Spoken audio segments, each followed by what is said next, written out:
क्या होगा अगर हम कहें कि एक अनहेल्दी तला हुआ स्नैक कभी-कभी एक हेल्दी स्नैक से ब्लड शुगर के लिए बेहतर हो सकता है? आज हम खाने से जुड़े ऐसे ही एक बहुत बड़े मिथक को तोड़ने वाले हैं और ब्लड शुगर के बारे में एक चौंकाने वाला सच जानेंगे। तो चलिए सीधा सवाल पूछते हैं। अगर सामने दो स्नैक्स रखे हों तो क्या लगता है, कौन सा ब्लड शुगर को ज्यादा तेजी से बढ़ाएगा? सोचिए, दिमाग में पहला जवाब क्या आता है? देखिए, आम सोच तो यही कहती है ना?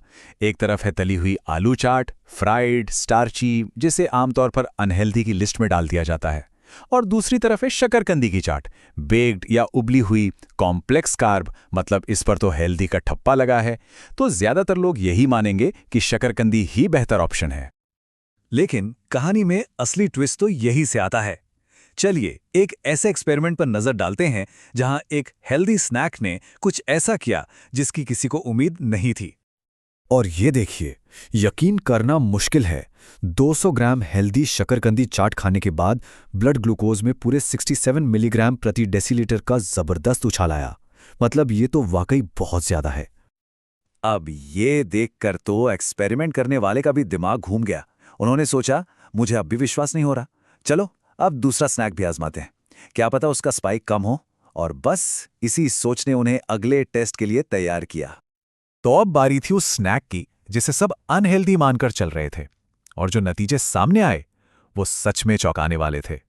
सिर्फ 33 मिलीग्राम प्रति डेसीलीटर। जी हां, आपने सही सुना। 200 ग्राम तली हुई आलू चाट से ब्लड शुगर में जो उछाल आया वो उस तथाकथित हेल्दी शकरकंदी चाट से लगभग आधा था।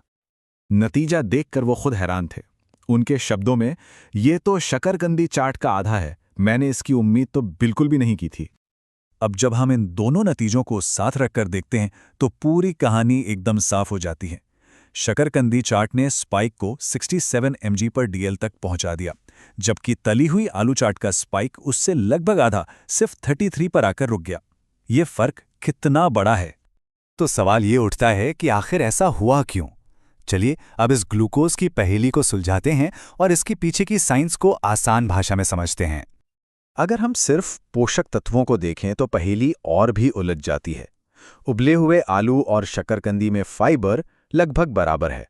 हाँ, शकरकंदी में थोड़ा ज्यादा, लेकिन शकरकंदी में चीनी आलू से काफी ज्यादा होती है, और उनका ग्लाइसेमिक इंडेक्स यानी वो कितनी तेजी से ब्लड शुगर बढ़ाते हैं वो भी लगभग एक जैसा ही है।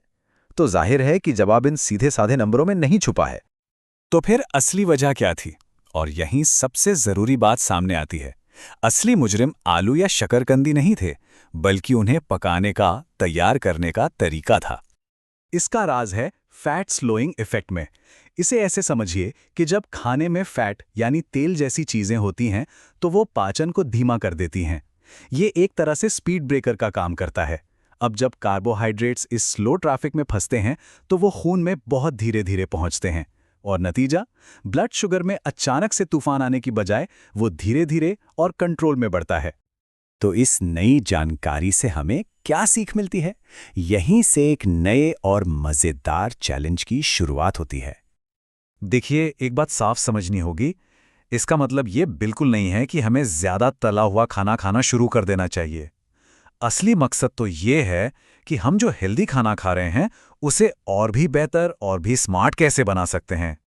तो नया मिशन ये है, पहला, उस स्पाइक को आधा करना, मतलब शकरकंदी चाट के 67 mgdl वाले स्पाइक को कम करने के हेल्दी तरीके खोजना। और दूसरा, उस क्रैश को रोकना, स्पाइक के बाद जो अचानक ब्लड शुगर गिरता है जिससे भूख और सिरदर्द होता है, उसे होने से रोकना। और ये सब हमें एक बहुत बड़े सवाल पर लाकर खड़ा कर देता है। क्या हम अपने हेल्दी खाने को थोड़ी सी समझदारी और साइंस की मदद से अपने शरीर के लिए और भी बेहतर बनाने के लिए तैयार कर सकते हैं? सोचने वाली बात है ना?